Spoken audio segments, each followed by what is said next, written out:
afternoon. This is News Analysis coming to you live on Politics and Business Television Abuja. My name is Bulus Joanna. Many thanks for joining us at this time. The top stories. Federal government set to begin labeling of genetically modified crops. Federal government unveils new curricula for basic secondary schools.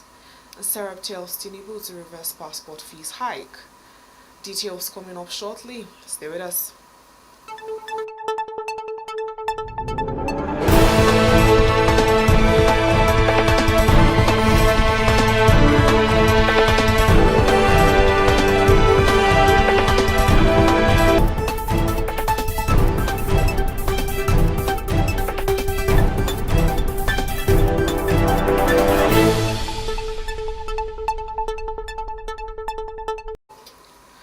To mitigate potential risk and engender transparency in the release of genetically modified crops, the Federal Ministry of Health and Social Welfare has disclosed plans to ensure that every GM product follows standard regulatory procedures such as labeling and traceability to enforce trust and accountability.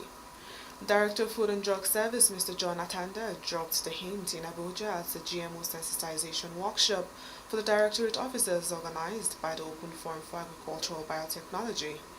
He stated that the Directorate will work with other MDAs, including the National Administration for Food and Drug Agency and the National Biotechnology Management Agency, to ensure proper labeling of GMOs.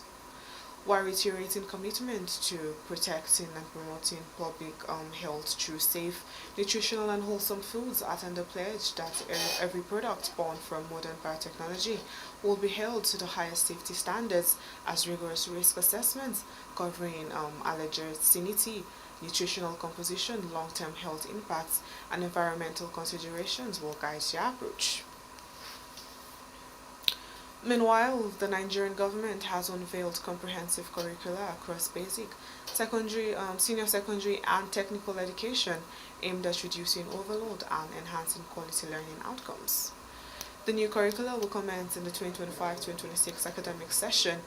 And announcing the development on behalf of the Minister of Education, Dr. Maruf Tunji Alausa, the Minister of State for Education, Professor Suwaiba Said Ahmed, said the review was conducted in collaboration with the Nigerian Educational Research and Development Council, Universal Basic Education Commission, National Senior Secondary Education Commission, National Board for Technical Education, and other key stakeholders. In the meantime, Socio-Economic Rights and Accountability Project has urged President Bola Tinubu to direct the Minister of Interior, Olabunmi Tunji-Ojo, and the Comptroller General of the Nigerian Immigration Service, Kemi Nana, to immediately reverse the arbitrary, unlawful, unjustified and excessive passport fees of between 100,000 naira and 200,000 naira. The NIS last week announced that from September 1st, 2025, applications made with Nigeria would attract new fees of 100,000 naira for the 32-page 5-year validity passport and 200,000 naira for the 64-page 10-year validity passport. The price increase came barely a year after a similar increase on September 1st, 2024. In the letter at the weekend signed by Serap's Deputy Director, Kolawole Oluwadare, the organization said unlawfully high fees amounted to a discriminatory denial of access to a passport to millions of socially and economically vulnerable Nigerians and unlawful restrictions of other citizenship rights. And according to the body, the Minister of Interior and the Comptroller General of the NIS ought to comply with the Nigerian Constitution and the country's international human rights obligations in the exercise of their constitutional and statutory duties. The organization warned that the increased fees would hit hardest those at the bottom of the economy, stressing that the Minister of Interior and the Comptroller General of the NIS had a legal responsibility to ensure an appropriate balance between the imposition of excessive passport fees on citizens and the safeguarding of citizens' rights. You're still watching News Analysis live on Politics and Business TV. Still to come, Central Bank of Nigeria approves Union Bank and Titan merger. Details of these headlines and more news content after a quick break. Stay with us.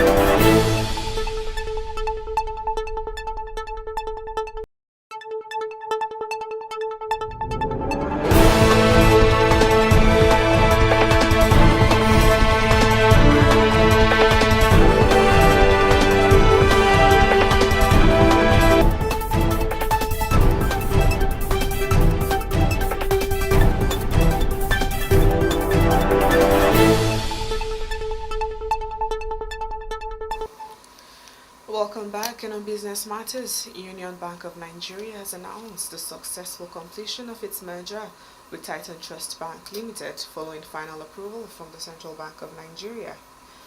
This milestone, according to a statement from the bank's chief brand and marketing officer, Olufumilayo Aluko, concludes a process that began with the signing of a share sale agreement in 2021 and positions Union Bank as an even stronger force within Nigeria's financial service sector. Under the terms of the merger, Union Bank has fully absorbed Titan Trust Bank's operations and assets. The new institution will continue to operate under the Union Bank brand, while Titan Trust Bank ceases to exist as a separate entity. Union Bank's Managing Director and Chief Executive Officer Yetunde Oni described the development as a pivotal moment in their 108-year journey and a launch pad for delivering greater value to their customers. On the foreign scene, at least 800 people have been killed and 2,500 injured after an earthquake struck in eastern Afghanistan. The U.S. Geological Survey says a magnitude 6 earthquake struck just before midnight local time in eastern Afghanistan near the border with Pakistan. Homes made of mud and wood collapsed as helicopters were sent in to evacuate the injured. There are reports that aftershocks were felt in the neighboring Pakistan and as far away as India. And for sports news, let's join Abel Sunday.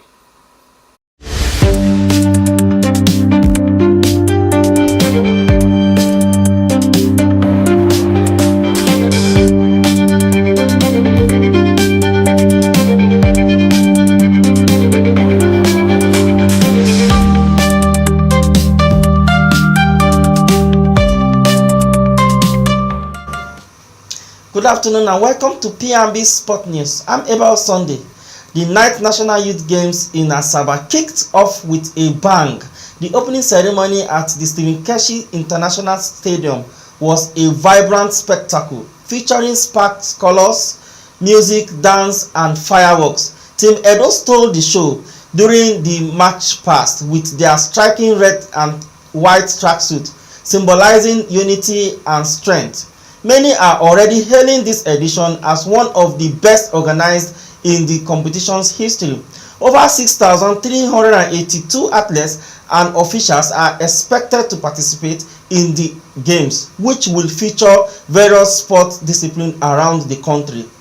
Down to CHAN, Morocco claimed their third African Nations Championship CHAN crown with a hard fight 3-2 victory over Madagascar in a posting 2024 finals.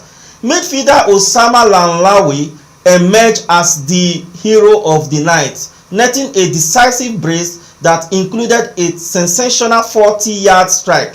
The win not only secured Morocco's third CHAN title but also reinforced their dominance in the tournament's history, making them the most successful nation since the competition inception.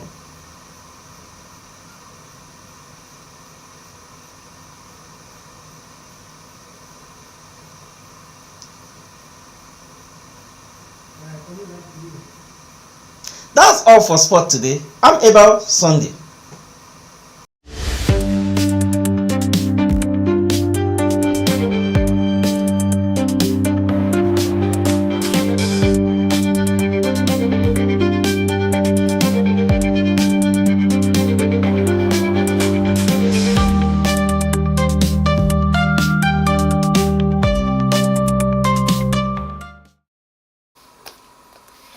And that wraps up today's program, but before we go, the headlines again. The federal government is set to begin labeling of genetically modified crops. Federal government unveils new curricula for basic and secondary schools.